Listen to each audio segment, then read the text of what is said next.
प्रभु श्री राधे कृष्ण हरे हरे। मित्रों, आप सब कुशल मंगल से होंगे। मित्रों, आप जो है हम भी सब कुशल मंगल से हैं, स्वस्थ हैं, मस्त हैं। आप भी स्वस्थ मस्त होंगे और प्रभु की कृपा सभी पर बनी रहे। तो मित्रों, आज जो है कथा लेकर के आए हैं।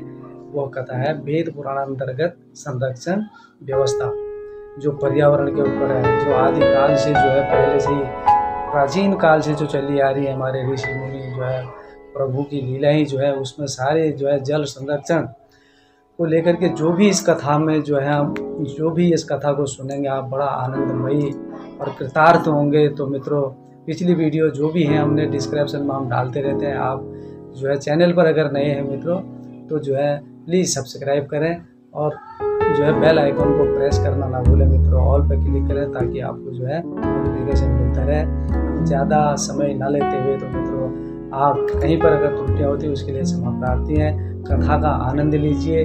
कथा के हम अंत में आपको बताएंगे कि अगली वीडियो हम बताते रहते हैं, अगली वीडियो में जो है कौन सी कथा आएगी और क्या होगा उसके बारे में जानकारी लेंगे। आप बने रहिए और कथा का आनंद लीजिए मित्रों। कथा जो है मित्रों, इधर कुछ वर्षों से जो पर्यावरण प्रदूषण चर्चा नगरों में जो बड़े बड़े नगरों में जो अधिक व्याप्त है, प्रदूषण की जो मात्रा है ना मित्रों, वो बहुत बड़े बड़े शहरों में तो बड़ी बुरी हालत है।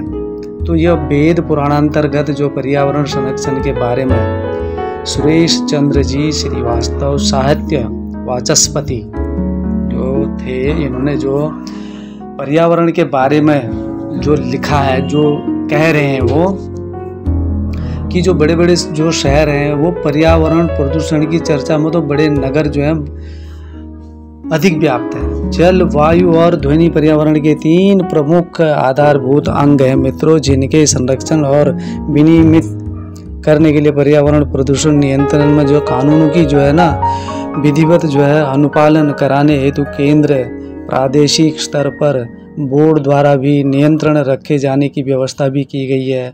और यह नहीं, जिन कल कारखानों पर्यावरण संरक्षण संबंधी कानूनों का जहाँ पर भी उल्लंघन अगर किया जाता है तो उसके लिए दंड का प्रावधान भी जो है कानूनों में कुछ वर्षों से कुछ समय से किया गया है। और भारतीय संस्कृति में तो पर्यावरण संरक्षण एवं पर्यावरण प्रदूषण नियंत्रण की व्यवस्था वैदिक एवं पौराणिक काल से चली आ रही है मित्रों। वो कहते हैं कि जो ये तो पौराणिक काल उस समय से चली आ रही है, लगा लो कि सतयुग से ही जो है चली आ रही, क्योंकि ऋषि मुनियों ने जो है वहीं से ही जो है इन चीज़ों पर जो है अपने ज्ञान अपने तपोबल से जो है उन्होंने इन चीज़ों पर नियंत्रण के जो है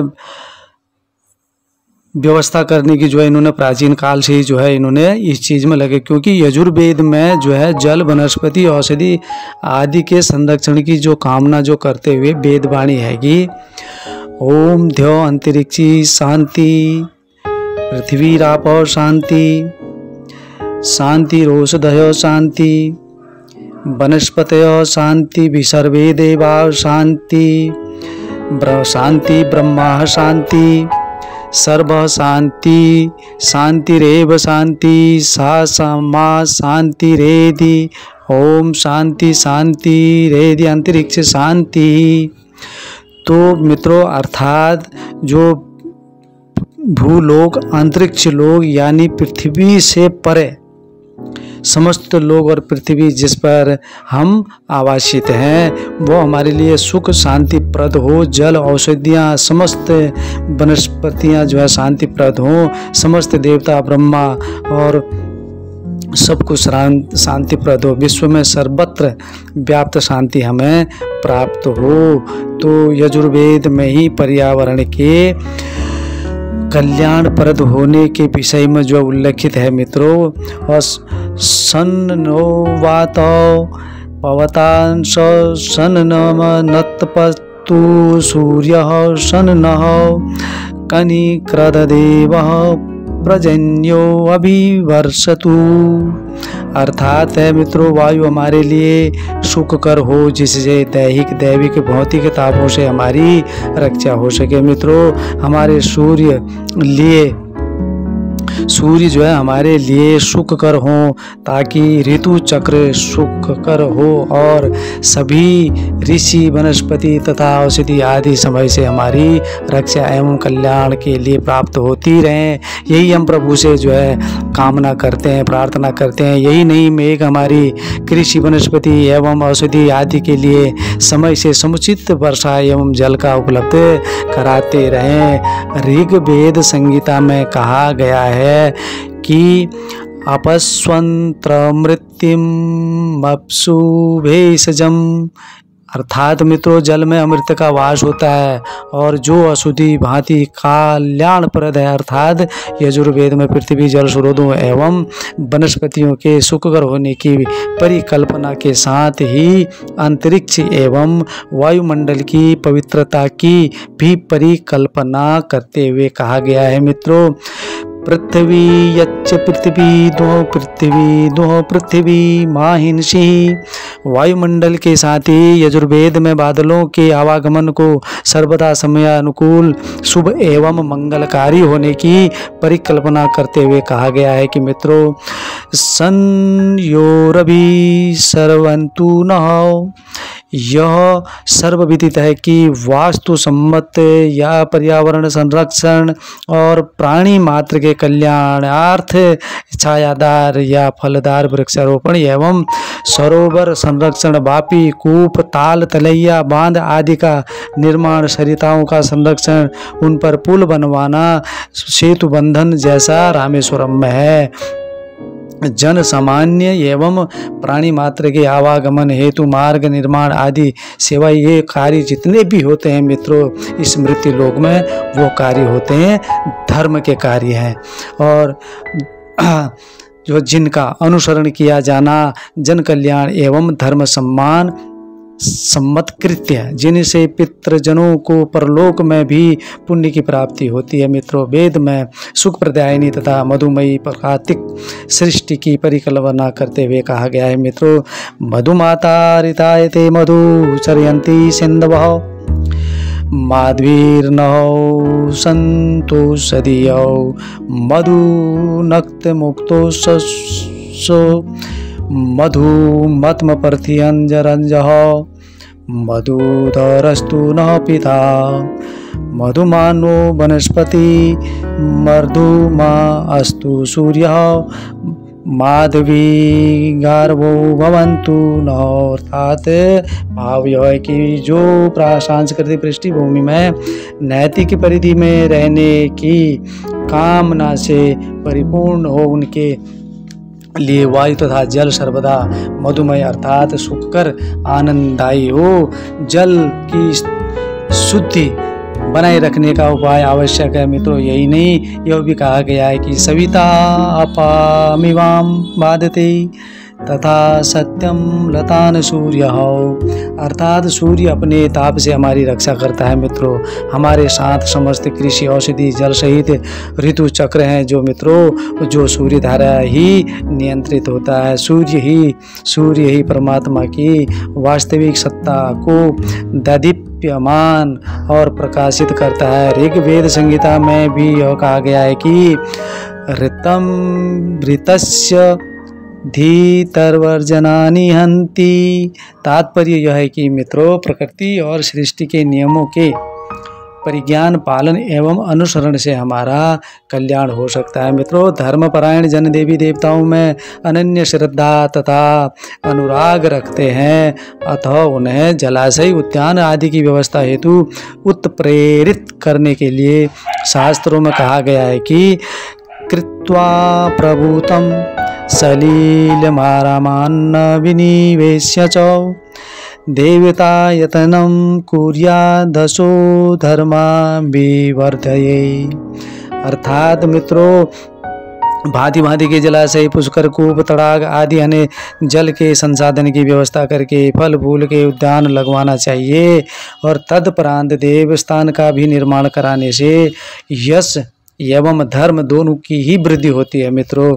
यही नहीं, ऐसे जलाशय, उपवन आदि के आधिकारिक निर्माण को उत्प्रेरित करने के लिए ही कदाचित वहाँ देवताओं के वास की बात शास्त्रों में कही गई है मित्रों।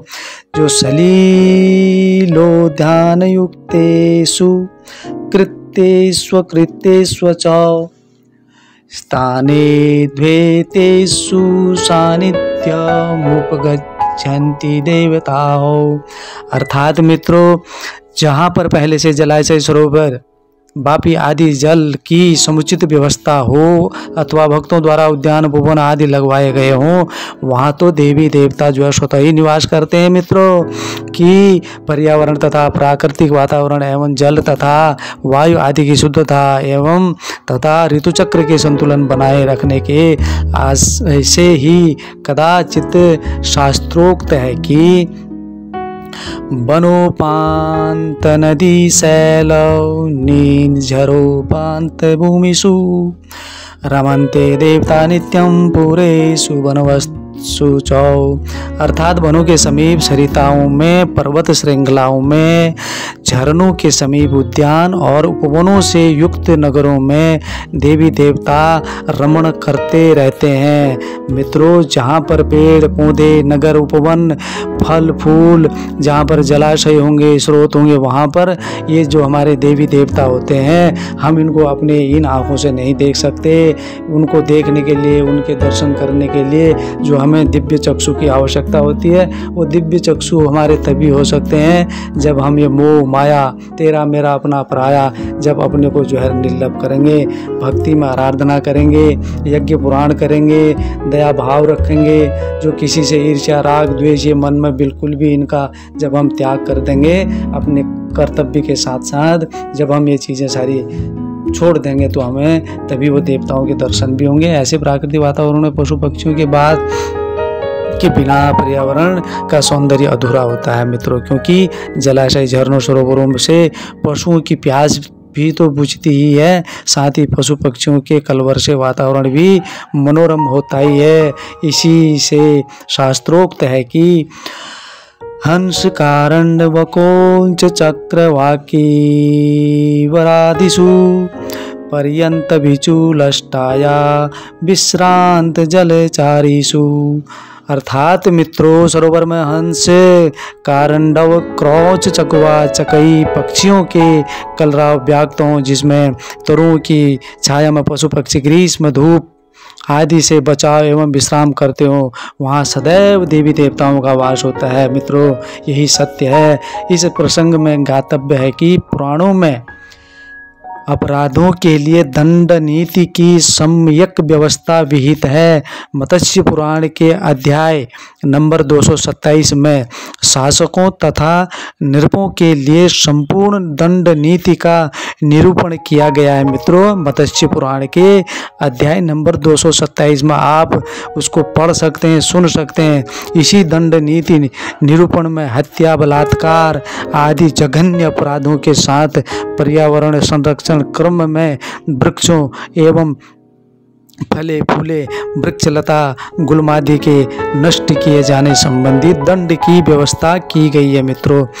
तथा यथा फलदानं च वृक्षाणां छेदने जप्यम्रकसतं गुल्मवल्लीलतानां च पुष्पितानां च विरुधाम्। तो मित्रों, इस अर्थात जो है फल देने वाले तरु, पुष्पित लताएं और गुल्मों, बल्लियों तथा जिनमें फूल लगे हों और बाद में फल लगने वाले हों, उन्हें काटने पर राजाओं द्वारा दंडित किए जाने की व्यवस्था भी विहित है। इसी प्रकार खेतों तथा वनों में उगी हुई वनस्पति एवं औषधि के अनधिकृत रूप से काटने पर भी दंड की व्यवस्था थी मित्रों। यथा कृष्टानामोषधीनां च जातानां च त्वयं वने वृक्षेदेन गच्छेत दिनेमेकं प्रयोवर्ती अर्थात मित्रों वृक्ष आदि के काटे जाने पर राजा देश काल समय स्थिति के अनुसार प्रायश्चित अथवा दंड आरोपित करता था। खेत में स्वयं उगी हुई या जुताई बुआई के पश्चात उत्पन्न हुई अथवा वन में ऋतु क्रम में उत्पन्न औषधियों आदि के काटने पर भी दंड का जो प्रावधान था। चोरी के लिए दंड की व्यवस्था तो थी ही, साथ ही चोर कर्म में जिन अंगों का प्रयोग किया गया हो उन्हें काटे जाने का जो विधान, जो पौराणिक जो दंड नीति रूप में जो था मित्रों, उसका यथा अन्येषु परिपूर्णेषु दंडो स्यातो पंचमासकं परिपूर्णेषु धान्येषु शाकमूलफलेषु च निर्वन्यवेशतं दण्ड्यसान्वयेदिश्वतं दमौ येन यदा खण्डेन स्नो अन्येषु विचेष्टेते। अर्थात मित्रों फूल, कच्चा अन्न, गुल्म, लता, बल्ली उखाड़ने, काटने, तोड़ने तथा अन्न की चोरी करने वालों को स्वर्ण दंड का विधान था। इसी प्रकार अधिक मात्रा में अन्न, शाक, मूल और फल आदि को उखाड़ने, काटने या चुराने के लिए भी दंड का विधान था। मित्रों ये प्राचीन काल से ही ये चीज़ें चली आ रही है और उसके साथ ही यह भी विधान था कि जो भी उक्त भांति चोरी करने हेतु शरीर के जिस अंग का भी वो प्रयोग करेगा ना, जिस अंग से भी वो चोरी करेगा तो राजा उसे जो है कटवाने का दंड दे सकता था। पर्यावरण संरक्षण तथा पर्यावरण प्रदूषण निवारण के विषय में संस्कृत के मूर्धन्य तथा महाकवि कालिदास, भवभूति, भास एवं वाल्मीकि आदि भी कम जागरूक, आंसकित तथा चिंतित नहीं थे। कालिदास ने तो जो है विशेष रूप से प्रदूषण को इंगित करते हुए रघुवंश में समगत ऋषि कौत्स और रघु संवाद में आशंका व्यक्त करते हुए कहा था। किसने कहा था? कालिदास जी ने कहा था जो है निवत्यर्थे ये नियमाभिषेको येभ्यो निवापजलस्य पितॄणामो तान्यञ्च षष्टाङ्कित सैकतानि शिवानि वस्तीर्थजलानि कच्चितौ। अर्थात मित्रों जिन जिन स्थानों पर तुम जल में स्नान करते हो और जिसमें अपने पितरों का जब तर्पण करते हो ना, आप जब उनको जल देते हो तो किनारे, जिसके किनारे भी हमारे लिए अन्न उपज का छठा भाग जो होता है निकाल कर रखते हो ना मित्रों।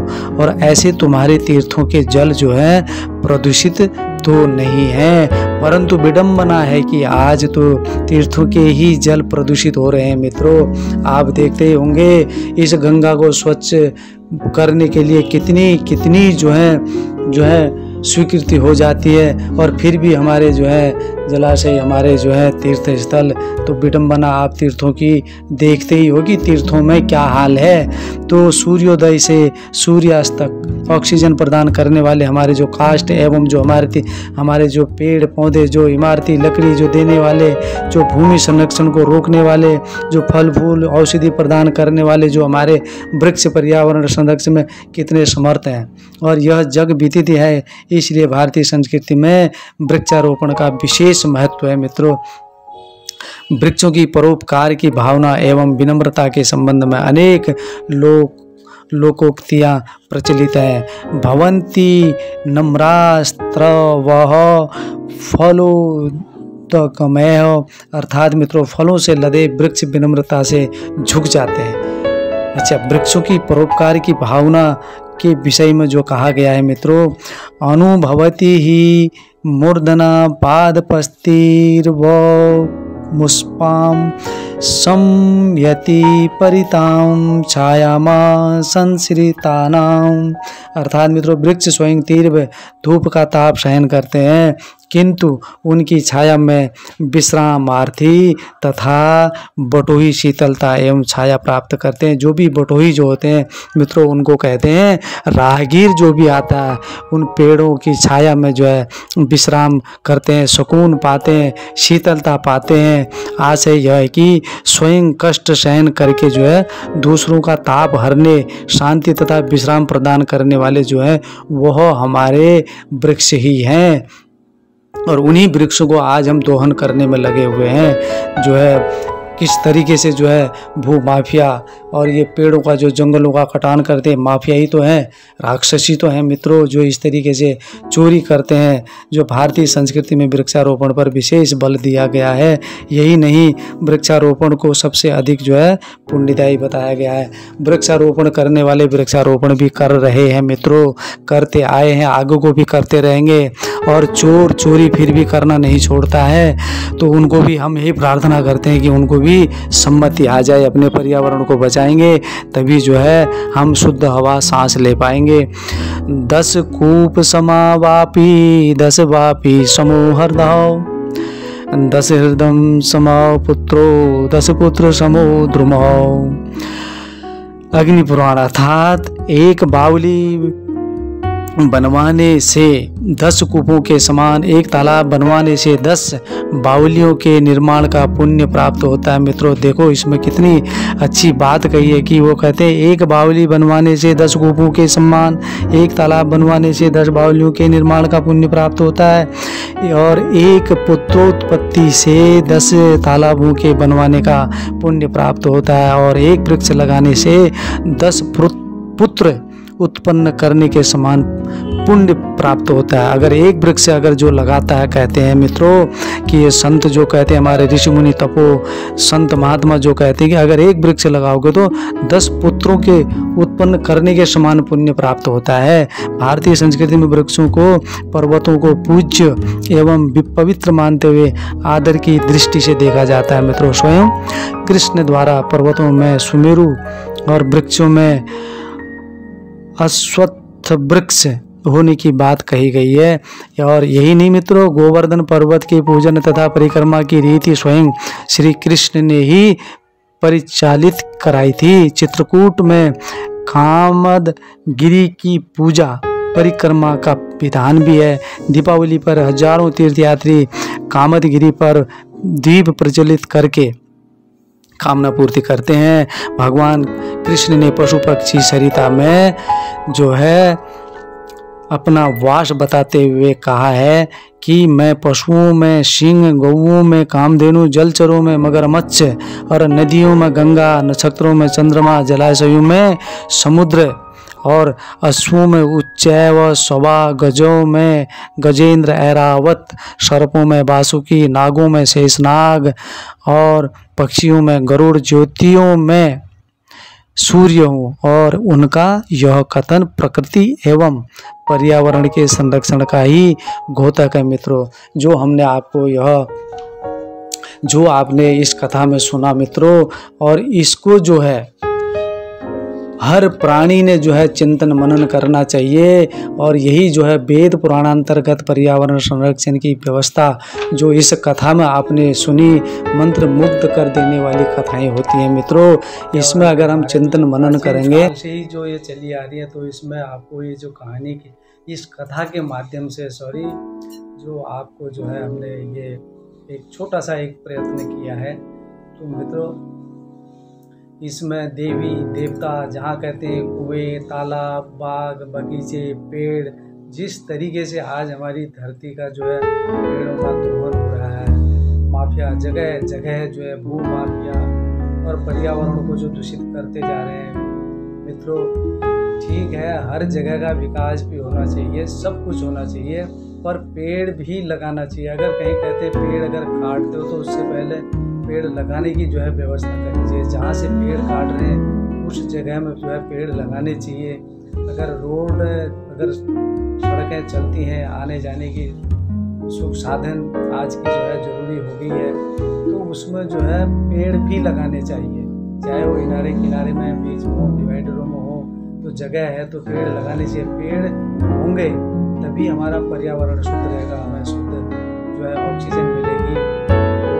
तो जहाँ पर कहते हैं कि ये चीज़ें होती है, सारी चीज़ जलाचर होते हैं, जहाँ पर मंदिरों का निर्माण होता है, जलाशयों का निर्माण होता है, पानी का जहाँ संरक्षण होता है, तो वहाँ कई चीज़ें जो है इस कथाओं के माध्यम से, यजुर्वेद में भी इनका जो वर्णन है। तो मित्रों यही जो हमने ये कथा में आपको जो है सुनाने का एक छोटा सा एक प्रयास किया है। तो मित्रों आपको अच्छी लगी होगी। वो अगली वीडियो हमारी जो आएगी वो हमारे हिंदू संस्कृति की जो एक झलक, छोटी सी एक अगली वीडियो में कहानी लेकर के आएंगे। बहुत अच्छी कहानी है।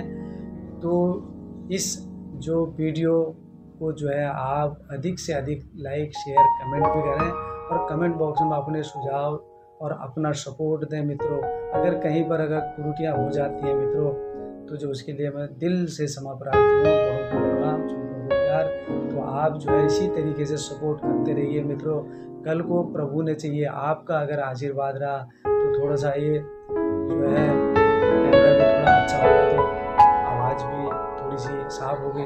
कुछ नहीं है, अभी सिर्फ जो है मोबाइल पर जो है बस रिकॉर्ड करते हैं, जिस जगह में रह रहे हैं, कहीं कोई दिखावा नहीं, कोई कुछ नहीं। जैसे कहते नहीं है, जब नेचुरल चीज़ है, बस वही नेचुरल चीज़ में ऐसी हमने जो है आपको सुना रहे हैं। आपके मध्य में ऐसा लगता है कि जैसे हम बैठे हुए हैं, जो है वार्तालाप कर रहे हैं, संवाद करते हैं।